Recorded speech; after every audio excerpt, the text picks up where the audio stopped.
Buenas tardes, mi nombre es Flor Angélica Merchán, estudiante de Sociología.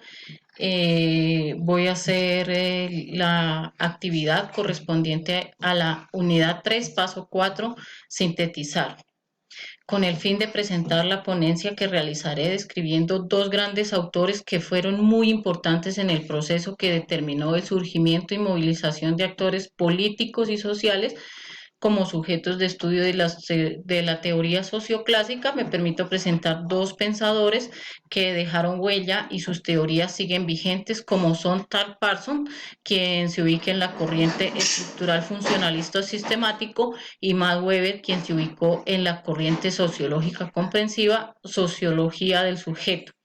Tal Parson nació el 13 de diciembre de 1902 en Estados Unidos y falleció el 8 de mayo de 1979 en Alemania a los 76 años. Es uno de los principales representantes del pensamiento sociológico del siglo XX. Tiene sus principales influencias en tendencias opuestas, pero que logra simplificar. Se apoya en la teoría de la acción social de Weber y en la idea estructural funcionalista de Emil Durkheim. Logra definir la idea de los sistemas sociales,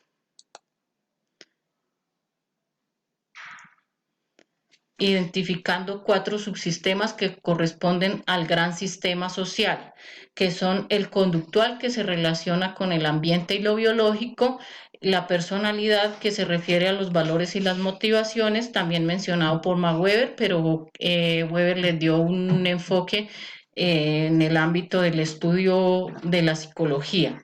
El sistema social se refiere a la estructura y el sistema cultural se refiere a las estructuras simbólicas compartidas por un grupo social.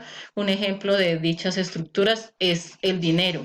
Desde la publicación en 1937 de su gran obra La estructura de la acción social, ejerce una gran influencia intelectual que predominó hasta principios de la década de los 60. El método de Tal Parson está relacionado con el de las ciencias naturales para explicar la sociedad y sus procesos de interacción social, pero también la estadística en general, los métodos cuantitativos. Los postulados de esta corriente de pensamiento funcionalista señalan la importancia de elementos que la corriente positivista habían sido circunstanciales en el caso de la idea de estudiar la sociedad como un todo, partiendo de las funciones que ocupan las estructuras sociales en el funcionamiento y desarrollo de la sociedad. Para la corriente funcionalista, la sociedad constituye un sistema social de integración, todo un organismo constituido por fenómenos relacionados e interdependientes, donde se cumplen las funciones necesarias para la subsistencia humana.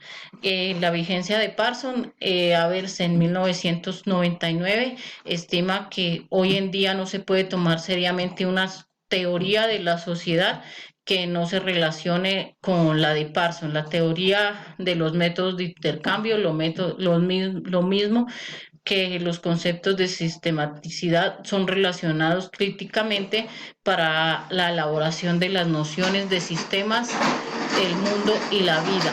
En cuanto a la evolución, se distancia de ellas, puesto que para explicar el cambio apela a las condiciones materiales en la línea de tradición marxista. El, el otro grande, Max Weber, de la corriente comprensiva sociológica o sociología del sujeto, nació el 21 de abril de 1864 en Alemania y falleció el 14 de junio de 1920 en Alemania a los 56 años, a causa de una neumonía en la pandemia de gripa del 18. Incursionó en la sociología en la última etapa de su productividad, entre 1910 y 1920. Caracteriza la sociología como una disciplina de la acción social. En 1909 se fundó la Sociedad Alemana de Sociología, en la que Weber participó como miembro de su junta directiva. Weber parte del sentido subjetivo de la acción para establecer la causa y el efecto de las relaciones sociales a partir del significado asignado a cada una de las acciones sociales. Weber formula por primera vez con cierta sistematicidad su posición individual en lo metodológico en un artículo publicado en 1913 en la revista Logos, el trabajo denominado sobre algunas categorías de la sociología comprensiva contiene una exposición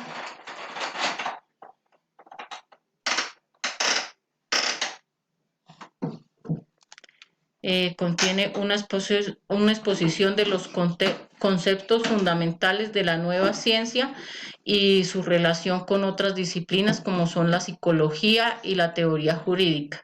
El análisis del método individualista de Weber se torna significativo a nuestro entender porque proporciona a la sociología una base absolutamente diferente de la que puede otorgársele la teoría marxista o aún el método holística de la tradición sociológica francesa del siglo XIX y en especial la de Émile Durkheim. Weber, con su método individualista, insta a proceder para el análisis de lo social desde la acción de uno o varios individuos. Indica que sobre algunas características de la sociología comprensiva, la acción social es la que tiene especial interés para la sociología. Concibe lo social como acoplo de acciones individuales. En su obra Economía y Sociedad en 1918 planteó los tipos ideales como categorías sociológicas fundamentales desde la acción social, relación social. Insiste en la convivencia de proceder para el análisis de los fenómenos sociales de la acción, desde la acción individual y desde el sentido del propio actor, que el propio actor le da a su comportamiento en sociedad. Esto es desde el significado aumentado o intentando por el sujeto mismo. Weber se niega a considerar las clases sociales como grupos reales y concretos.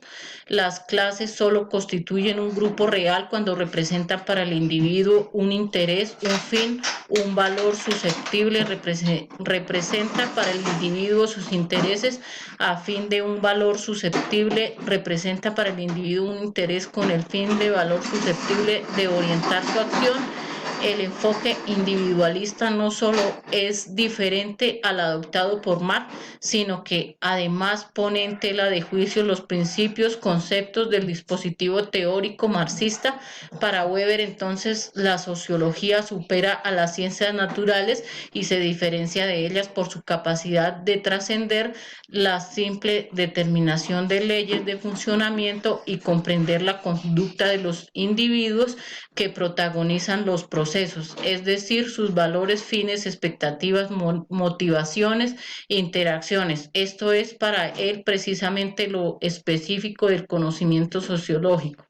El método es el individualismo metodológico, la hermenéutica, que es encontrar la estructura del significado de la acción. Max Weber en la actualidad sigue vigente cuando tenemos que estudiar o analizar las acciones individuales y cómo éstas se relacionan con el conglomerado social, cómo, eh, cómo se evidencia que estos autores proporcionaron un aporte fundamental para la construcción de la sociología crítica. Estos grandes pensadores sentaron bases conceptuales, epistemológicas y metodológicas como el nombre de las ciencias a la sociología, nos muestran el camino para estudiar, analizar e interpretar la historia del hombre como individuo y como parte de un colectivo. Cada uno de los autores creció en un ambiente quentante política y culturalmente, así como su realidad social, observaron de cerca el desarrollo de las sociedades, los emancipados, las clases opresoras y las clases explotadoras vieron cómo eran obligados de producir sin tener derecho a una vida digna con o sin calidad. En nuestros días vivimos el enfoque de Weber en cómo las influencias políticas condicionan el avance o estancamiento de algunos. Lo vemos en cada rincón olvidado de nuestra patria o la apatria por mejorar la calidad de vida de nuestros menos vistos. Asimismo, Gramsci nos muestra que los individuos analfabetos no merecen en totalidad pensante, teniendo la interpretación como método de aprendizaje para concebir el mundo de manera crítica, observando o no conocimientos y no indicando la división de de la intelectualidad consecuentemente con la realidad de la actual. Las palabras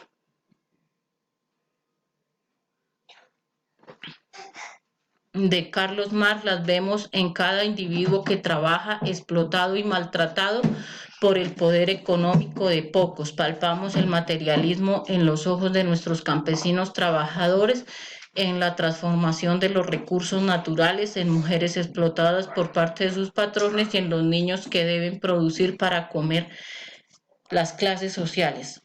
Aún conociendo nuestra historia de voces de intelectuales y de señales corporales de los no escuchados y olvidados, continuamos escuchando los mismos gritos de exigencias por cambios sociales, dejando en manos el futuro de unos cuantos usurpadores de conciencia, poniendo y olvidando la autoconciencia crítica y responsabilidad en el cumplimiento de las obligaciones y retornando al pasado en busca de responsables del presente como intelectuales.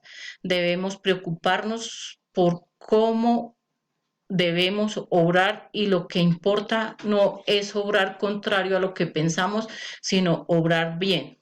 Gramsci, no debemos esperar que alguien diga lo que se debe hacer. Debemos romper las estructuras jerárquicas, ser libres de pensamiento y practicarlas cada día. Por otro lado, sus ideas y postulados son el punto de partida de la consolidación de la sociología como una disciplina, ya que a través de sus postulados podemos conocer, analizar, estudiar las realidades y conflictos individuales y colectivos presentes en la sociedad desde el tiempo en que ellos vivieron y cómo esas realidades y conflictos son los que se presentan también en la sociedad actual. Podemos ver cómo los trabajadores inconformes con sus condiciones laborales se organizan y luchan por unas mejores condiciones. También podemos analizar y criticar la postura de Marx frente a la percepción que éste tenía con relación a la religión y las creencias, postura que es muy inquietante y que genera que el individuo replantee sus creencias y convicciones religiosas. En conclusión, a partir del estudio de sus teorías podemos definir una orientación o criterio desde el que podemos acercarnos a la realidad social interpretando los fenómenos particulares, definir unas características o variables relacionadas entre sí, las cuales nos permiten comprender dichos fenómenos sociales en sus contextos particulares.